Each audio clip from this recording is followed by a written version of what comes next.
ಒಂದ್ ನಿಮಿಷ ಹೀಗೆ ಕಲ್ಪಿಸ್ಕೊಳ್ಳಿ.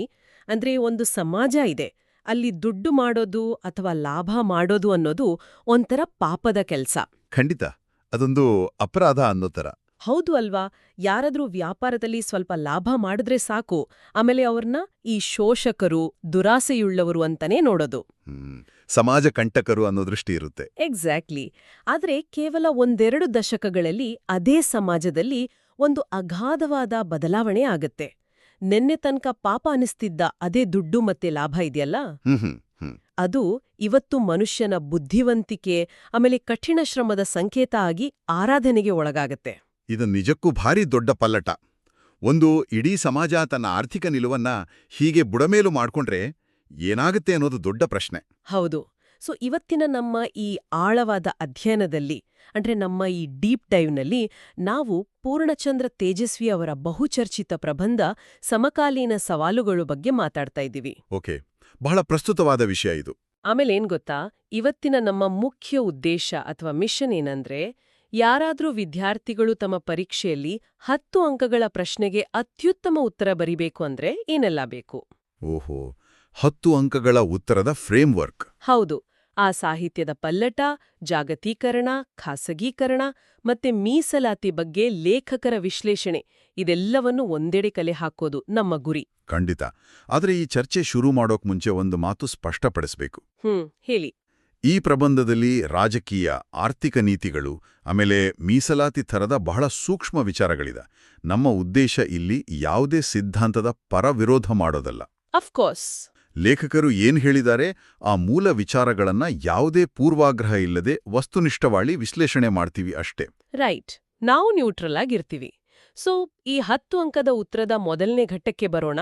ಅದೇ ಸಾಹಿತ್ಯದ ಪಲ್ಲಟ. ಸಮಕಾಲೀನ ಸವಾಲುಗಳನ್ನ ಅರ್ಥ ಮಾಡ್ಕೊಳ್ಳೋಕೆ ಮೊದಲು ನಮ್ಮ ಸಾಹಿತ್ಯದ ದನಿ ಹೆಂಗ್ ಬದಲಾಯಿತು ಅಂತ ಅರಿಬೇಕು ಅಂತ ಲೇಖಕರು ಹೇಳ್ತಾರಲ್ವಾ? ಹೌದು. ತೇಜಸ್ವಿಯವರು ಮೈಸೂರಿನಲ್ಲಿ ನಡೆದ ಬರಹಗಾರರ ಒಕ್ಕೂಟದ ಸಮಾವೇಶದ ಬಗ್ಗೆ ಪ್ರಸ್ತಾಪ ಮಾಡಿದ್ದಾರೆ. ಓಕೆ. ಆ ಸಮಾವೇಶದ ನಂತರ ಕನ್ನಡ ಸಾಹಿತ್ಯದಲ್ಲಿ ದೊಡ್ಡ ಬದಲಾವಣೆ ಆಯಿತು. ಅಲ್ಲಿವರೆಗೂ ಈ ನವ್ಯ ಸಂಪ್ರದಾಯದ ಅಬ್ಬರ ಇತ್ತು. ನವ್ಯ ಅಂದ್ರೆ ಆ ಪಾಶ್ಚಿಮಾತ್ಯ ಪ್ರಭಾವ ಇದ್ದಂತಹ ಸಾಹಿತ್ಯ. ಎಕ್ಸಾಕ್ಟ್ಲಿ. ಅಂದ್ರೆ ಅದರಲ್ಲಿ ಸ್ವಲ್ಪ ಅತಿಯಾದ ಆತ್ಮನಿಷ್ಠ, ಆಮೇಲೆ ಒಂದು ರೀತಿಯ ನಿರಾಶಾವಾದಿ ಧೋರಣೆ ಇತ್ತು. ಅದನ್ನ ರಿಜೆಕ್ಟ್ ಮಾಡಿ ಈ ಹೊಸ ತಲೆಮಾರಿನ ಬರಹಗಾರರು ಬರೋಕ್ ಶುರು ಮಾಡಿದ್ರು. ಇಲ್ಲಿ ನನಗೆ ಬಹಳ ಕುತೂಹಲ ಆಗಿದ್ದು ಏನಂದ್ರೆ, ಈ ಹೊಸ ಬರಹಗಾರರು ಯಾರು ಅನ್ನೋದು. ಇವರಲ್ಲಿ ಬಹುಪಾಲು ಜನ ಹಿಂದುಳಿದ ಮತ್ತೆ ದಲಿತ ಜನಾಂಗದವರು. ಖಂಡಿತ. ಹೌದು. ಅಷ್ಟೇ ಅಲ್ಲ, ತಮ್ಮ ಫ್ಯಾಮಿಲಿಯಲ್ಲಿ ಫಸ್ಟ್ ಟೈಮ್ ಶಾಲೆಗೆ ಹೋದವರು.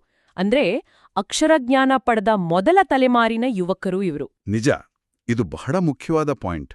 ಅವರಿಗೆ ಈ ನವೋದಯ ಅಥವಾ ನವ್ಯ ಸಾಹಿತ್ಯದವರ ಥರ ಪಾಶ್ಚಿಮಾತ್ಯ ಮಾದರಿಗಳನ್ನ ಕಾಪಿ ಮಾಡೋಕ್ಕೂ ಗೊತ್ತಿರಲಿಲ್ಲ. ಯಾಕಂದ್ರೆ ಅವ್ರಿಗೆ ಆ ಇಂಗ್ಲಿಷ್ ಪಾಂಡಿತ್ಯನೇ ಇರ್ಲಿಲ್ಲ ಅಲ್ವಾ? ಹೌದು. ಜಾಗತಿಕ ಸಾಹಿತ್ಯದ ಪರಿಚಯ ಇರಲಿಲ್ಲ. ಹಾಗಾಗಿ ಅವರ ಸಾಹಿತ್ಯ ವ್ಯಾಕರಣಬದ್ಧವಾಗಿ ಶ್ರೇಷ್ಠ ಆಗಿಲ್ಲದೇ ಇರಬಹುದು. ಆದರೆ ಅದರಲ್ಲಿ ಒಂದು ಅದ್ಭುತವಾದ ಸಹಜತೆ ಮತ್ತೆ ಅನನ್ಯತೆ ಇತ್ತು. ತಮ್ಮದೇ ಮಣ್ಣಿನ, ತಮ್ಮದೇ ಕೇರಿಯ ಕಥೆಗಳನ್ನು ಬರೆದ್ರವರು. ವಾವ್! ಇದು ಒಂಥರ ಹೆಂಗಂದ್ರೆ, ಈ ಹಾಲಿವುಡ್ ಸಿನಿಮಾಗಳ ಟ್ರೈನಿಂಗ್ ಇಲ್ಲದ ಹಳ್ಳಿಯ ಯುವಕರು ಇರ್ತಾರಲ್ಲ, ಅವರು ಕೇವಲ ತಮ್ಮ ಕೈಯಲ್ಲಿರುವ ಮೊಬೈಲ್ ಕ್ಯಾಮೆರಾದಲ್ಲಿಯೇ ತಮ್ಮ ಬದುಕಿನ ಅತ್ಯಂತ ನೈಜವಾದ ಹಸಿಬಿಸಿಯಾದ ಕಥೆಗಳನ್ನು ಶೂಟ್ ಮಾಡಿ ಜಗತ್ತಿನ ಗಮನ ಸೆಳೆದ ಹಾಗೆ ಇದೆ ಅಲ್ವಾ? ಬಹಳ ಆಪ್ಟಾದ ಹೋಲಿಕೆ ಇದು. ಪಾಶ್ಚಿಮಾತ್ಯ ಪ್ರಭಾವ ಇಲ್ದೇ ಇರೋದೇ ಅವರ ದೊಡ್ಡ ಶಕ್ತಿ ಆಯ್ತು ಅಲ್ವಾ? ಹೌದು. ಆಮೇಲೆ ಏನ್ ಗೊತ್ತಾ, ಈ ಎಕ್ಸಾಮ್ ದೃಷ್ಟಿಯಿಂದ ನೋಡಿದ್ರೆ ಇದಕ್ಕಿನ್ನೊಂದು ಬಹುದೊಡ್ಡ ಇಂಟರ್ನ್ಯಾಷನಲ್ ರೀಸನ್ ಕೂಡ ಇದೆ. ಓ, ಯಾವ ರೀಸನ್ ಅದು? ಅದೇ ಸಮಯದಲ್ಲಿ ಸೋವಿಯತ್ ಒಕ್ಕೂಟನ ಪತನ ಆಯ್ತು. ಒಂದು ನಿಮಿಷ. ರಷ್ಯಾ ಒಡೆದು ಹೋದದ್ದಕ್ಕೂ ನಮ್ಮ ಮಲೆನಾಡು ಅಥವಾ ಬಯಲು ಸೀಮೆಯ ಸಾಹಿತ್ಯಕ್ಕೂ ಏನ್ ಕನೆಕ್ಷನ್? ಡೈರೆಕ್ಟ್ ಕನೆಕ್ಷನ್ ಇದೆ. ಸೋವಿಯತ್ ಪತನ ಆಗೋಕ್ ಮುಂಚೆ ಈ ಪ್ರಗತಿಪರ ಸಾಹಿತ್ಯ ಅದೆಲ್ಲ ಮಾರ್ಕ್ಸ್ವಾದದ ಹಿನ್ನೆಲೆಯಲ್ಲಿ ನಡೀತಾ ಇತ್ತು. ಓಕೆ, ಅಂದ್ರೆ ಆ ಕ್ಲಾಸ್ ಸ್ಟ್ರಗಲ್, ವರ್ಗ ಸಂಘರ್ಷ. ಎಕ್ಸಾಕ್ಟ್ಲಿ.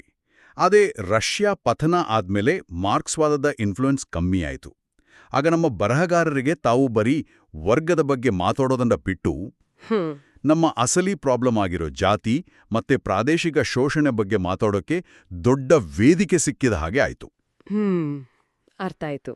ಅಂದ್ರೆ ಸಾಹಿತ್ಯ ತನ್ನ ಪ್ರಾದೇಶಿಕ ಬೇರುಗಳನ್ನು ಹುಡುಕ್ತಾ ಇತ್ತು. ಸರಿ, ಈಗ ಆ 10 ಮಾರ್ಕ್ಸ್ ಉತ್ತರದ 2ನೇ ಘಟ್ಟಕ್ಕೆ ಬರೋಣ. ಜಾಗತೀಕರಣ ಮತ್ತೆ ಮುಕ್ತ ಮಾರುಕಟ್ಟೆ ಅಲ್ವಾ? ಹೌದು. ಆ ಕಡೆ ಸಾಹಿತ್ಯದಲ್ಲಿ ಬದಲಾವಣೆ ಆಗ್ತಿರುವಾಗಲೇ ಹೊರ ಜಗತ್ತಿನಲ್ಲಿ ಎಕನಾಮಿಕ್ ಲೆವೆಲಲ್ಲಿ ದೊಡ್ಡ ಪಲ್ಲಟಾಗ್ತಿತ್ತು. ಖಂಡಿತ. ಆರ್ಥಿಕ ಉದಾರೀಕರಣ ಬಂತು. ನಾವಾಗ್ಲೇ ಹೇಳಿದ ಹಾಗೆ ಸಮಾಜವಾದಿ ಹಿನ್ನೆಲೆಯಲ್ಲಿ ದುಡ್ಡು ಮತ್ತೆ ಲಾಭ ಅಂದ್ರೆ ಅದು ಶೋಷಣೆ ಅನ್ನೋ ಫೀಲಿಂಗ್ ಇತ್ತು. ಆದ್ರೆ ಮುಕ್ತ ಮಾರುಕಟ್ಟೆ ಬಂದ್ಮೇಲೆ ಇದು ಕಂಪ್ಲೀಟ್ ಚೇಂಜ್ ಆಯ್ತು. ಲಾಭ ಮಾಡೋದು ಬುದ್ಧಿವಂತಿಕೆ, ಸ್ಕಿಲ್ಸ್ ಮತ್ತೆ ಹಾರ್ಡ್ ವರ್ಕ್ನ ಸಂಕೇತ ಆಯ್ತು. ಹೌದು, ಇದು ಬಹಳ ಮುಖ್ಯವಾದ ವ್ಯಾಲ್ಯೂ ಶಿಫ್ಟ್. ಒಂದು ಕಾಲದಲ್ಲಿ ಟೆಲಿಫೋನ್, ಸ್ಕೂಟರ್, ಫ್ರಿಡ್ಜ್ ಅಂದ್ರೆ ಸಮಾಜ ಅದನ್ನ ವಿಲಾಸಿ ವಸ್ತು ಅಂತ ರಿಜೆಕ್ಟ್ ಮಾಡ್ತಿತ್ತು. ಆದ್ರೆ ಆಮೇಲೆ ಸರ್ಕಾರನೇ ಬ್ಯಾಂಕ್ ಲೋನ್ ಕೊಟ್ಟು ಅದನ್ನ ಎನ್ಕರೇಜ್ ಮಾಡೋಕ್ ಶುರು ಮಾಡ್ತು. ಎಕ್ಸಾಕ್ಟ್ಲಿ. ಆದ್ರೆ ನನ್ಗೊಂದು ಡೌಟ್ ಇದೆ ಇಲ್ಲಿ. ನಾನು ಲೇಖಕರನ್ನ ಪ್ರಶ್ನೆ ಮಾಡ್ತಾ ಇದ್ದೀನಿ ಅಂತ ಅಲ್ಲ. ಕೇಳಿ. ತೇಜಸ್ವಿ ಅವರು ಈ ಮುಕ್ತ ಮಾರುಕಟ್ಟೆಯ ಬದಲಾವಣೆನ ಟೀಕೆ ಮಾಡ್ತಾ ಇದ್ದಾರಾ ಅಥವಾ ವೆಲ್ಕಮ್ ಮಾಡ್ತಾ ಇದ್ದಾರಾ? ಅಂದ್ರೆ ಇದು ಮೌಲ್ಯಗಳ ದಿಢೀರ್ ಕುಸಿತ ಅನ್ನೋ ತರ ಕಾಣಲ್ವಾ? ಇದು ಬಹಳ ಸೂಕ್ಷ್ಮವಾದ ಪ್ರಶ್ನೆ. 10 ಅಂಕಗಳ ಪ್ರಶ್ನೆಗೆ ಉತ್ತರಿಸುವಾಗ ವಿದ್ಯಾರ್ಥಿಗಳು ಇದನ್ನ ಕ್ಲಿಯರ್ ಆಗಿ ಬರೀಬೇಕು. ಓಕೆ. ತೇಜಸ್ವಿ ಅವರು ಇದನ್ನ ಸ್ವಾಗತಿಸ್ತಾನೂ ಇಲ್ಲ, ಹಾಗೆ ತಿರಸ್ಕರಿಸ್ತಾನೂ ಇಲ್ಲ. ಅವರೊಬ್ಬ ನ್ಯೂಟ್ರಲ್ ಅಬ್ಸರ್ವರ್ ತರ ಈ ಹೊಸ ವಾಸ್ತವನ ಆಬ್ಜೆಕ್ಟಿವ್ ಆಗಿ ವಿಶ್ಲೇಷಣೆ ಮಾಡ್ತಾ ಇದ್ದಾರೆ. ಓಹೋ, ಅಂದ್ರೆ ಬರೀ ಡಾಕ್ಯುಮೆಂಟ್ ಮಾಡ್ತಾ ಇದ್ದಾರೆ. ಹೌದು. ಹಳೆಯ ಸಮಾಜವಾದಿ ಮೌಲ್ಯಗಳು ಹೋಗಿ ಹೊಸ ಮುಕ್ತ ಮಾರುಕಟ್ಟೆಯ ಮೌಲ್ಯಗಳು ಹೆಂಗೆ ಬಂತು ಅಂತ ದಾಖಲಿಸ್ತಾ ಇದ್ದಾರಷ್ಟೇ. ರೈಟ್. ಸರಿ, ಈ ಜಾಗತೀಕರಣದ ಡೈರೆಕ್ಟ್ ಎಫೆಕ್ಟ್ ಅಂದ್ರೆ ಸರ್ಕಾರಿ ವಲಯದ ಕುಸಿತ, ಆಮೇಲೆ ಖಾಸಗೀಕರಣ, ಇದು ಉತ್ತರದ ಅತ್ಯಂತ ನಿರ್ಣಾಯಕ ಘಟ್ಟ ಅಂತ ಹೇಳ್ಬೋದಲ್ವಾ? ಡೆಫಿನೆಟ್ಲಿ. ಇದು ಈ ಪ್ರಬಂಧದ ದೊಡ್ಡ ತಿರುವು ಕೂಡ ಹೌದು. ಸರ್ಕಾರಿ ಉದ್ಯಮಗಳು ಭ್ರಷ್ಟಾಚಾರ ಮತ್ತೆ ಅಪ್ರಾಮಾಣಿಕತೆಯಿಂದ ಮುಚ್ಚೋಗೋಕ್ ಶುರುವಾದ್ವು. ಕಾಂಪಿಟೇಟ್ ಮಾಡಕ್ಕಾಗ್ಲಿಲ್ಲ. ಹೌದು. ಸೊ ಅನಿವಾರ್ಯವಾಗಿ ಎಲ್ಲವೂ ಖಾಸಗೀಕರಣ ಆಯಿತು. ಆದರೆ ಪ್ರೈವೇಟ್ ಸೆಕ್ಟರ್ನವರು ನಮ್ಮ ಸರ್ಕಾರಿ ಮೀಸಲಾತಿ ನಿಯಮಗಳನ್ನ ಒಪ್ಪೋಕೆ ರೆಡಿ ಇರಲಿಲ್ಲ. ಯಾಕಂದ್ರೆ ಅವರಿಗೆ ಬರೀ ಮೆರಿಟ್ ಮತ್ತೆ ಪ್ರಾಫಿಟ್ ಬೇಕು. ಎಕ್ಸಾಕ್ಟ್ಲಿ. ಒಂದ್ ಕಡೆ ಸರ್ಕಾರಿ ಉದ್ಯೋಗಗಳೇ ಕಮ್ಮಿ ಆಗ್ತಾ ಹೋದ್ವು, ಅದ್ರ ಜೊತೆಗೆ ಮೀಸಲಾತಿ ಅವಕಾಶಗಳು ಕಣ್ಮರೆ ಆಗ್ತಾ ಬಂತು. ಇದು ದಲಿತರಿಗೆ ಆಮೇಲೆ ಹಿಂದುಳಿದ ವರ್ಗಗಳಿಗೆ ಬಿದ್ದ ದೊಡ್ಡ ಪೆಟ್ಟು ಅಲ್ಲ? ಹೌದು. ಆದ್ರೆ ವಿಪರ್ಯಾಸ ಏನಂದ್ರೆ ರಾಜಕಾರಣಿಗಳು ಮಾತ್ರ ಮೀಸಲಾತಿ ಪರ್ಸೆಂಟೇಜ್ನ ಜಾಸ್ತಿ ಮಾಡ್ತೀವಿ ಅಂತ ಸುಳ್ಳು ಭರವಸೆ ಕೊಡ್ತಾನೆ ಇದ್ರು. ಓ ಮೈ ಗಾಡ್, ಇಲ್ಲದ ಉದ್ಯೋಗಕ್ಕೆ ಮೀಸಲಾತಿ. ಅದೇ, ತಮ್ಮ ಅಧಿಕಾರದ ಆಸೆಗಾಗಿ ತಳ ಸಮುದಾಯಗಳಲ್ಲಿ ಒಂದು ಸುಳ್ಳು ಭ್ರಮೆ ಹುಟ್ಟಿಸ್ತಾ ಇದ್ದಾರೆ ಅಂತ ಲೇಖಕರು ಹೇಳ್ತಾರೆ. ಇದನ್ನ ನೋಡ್ತಾ ಇದ್ರೆ ನನ್ಗೆ ಒಂಥರ ಹೆಂಗ್ ಅನಿಸ್ತಿದೆ ಅಂದ್ರೆ ಅಂತ ಭರವಸೆ ಕೊಡ್ತಿದ್ದಾರಲ್ಲ ಹಾಗಿದೆ ಇದು. ಬಹಳ ಪರ್ಫೆಕ್ಟ್ ಆದ ಉದಾಹರಣೆ. ಈ ವಾಸ್ತವನ ಅರ್ಥಕೊಳ್ಳೋದು ಹಿಂದುಳಿದ ವರ್ಗಗಳಿಗೆ ಬಹಳ ಕಷ್ಟ ಅಲ್ವಾ?